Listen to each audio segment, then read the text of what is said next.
You were talking earlier about there being a few opportunities for some new construction, single family, if the right developer came along and wanted to do that. I was just going to see if you could maybe repeat a little of that, because I think that that's an interesting observation.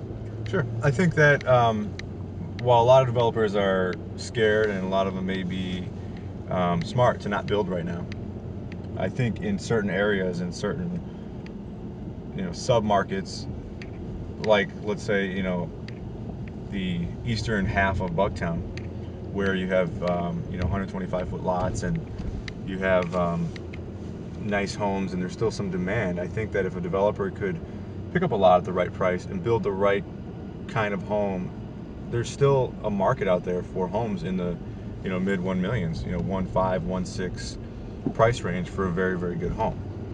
Environs Development, we just drove by one of their trucks, is kind of doing just that right now. They're still moving homes because a lot of developers haven't done anything for 2 years. There really haven't been that many new construction starts. We've had some custom homes that people are building, and we've had some that were in the works, and that's why they had been finished. And those homes that were done well have all sold.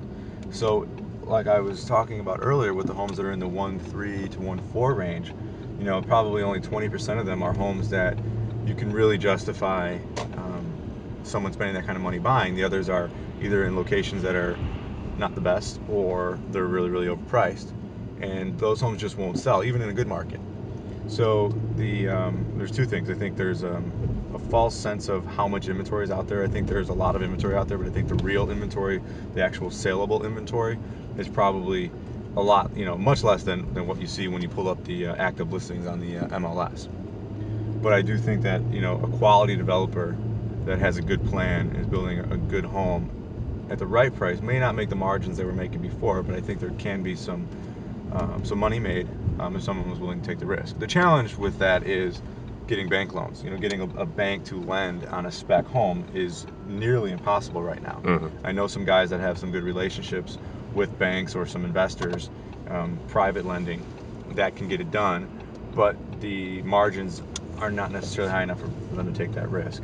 I think what's happening then, as a result of all those factors, is that the quality builders are making it and thriving, and the fly-by-night 1 and 2 house guys that maybe had another trade before and decided to try their hand at building a house that had some success during the hot market are not doing it anymore. And I think that's probably a good thing. It's unfortunate the market's slower right now and less things are selling and the prices are down, but I think the positive result of all of that is that the quality of construction will be much, much better going forward. So we've crossed Damon now, and we're still on Cortland here. Yep. This is a great conversion that was just done. All right. This is 2112 Cortland, and it's a 3-unit building done by Cronin Decker, a very high quality, mostly custom home builder. They've done a few specs. They actually built the home next door custom, but a client of mine bought the top floor in here, and she is extremely happy.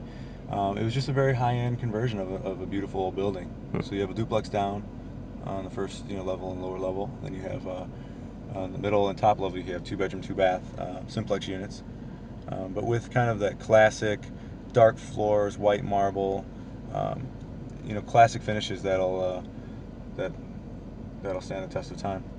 All right.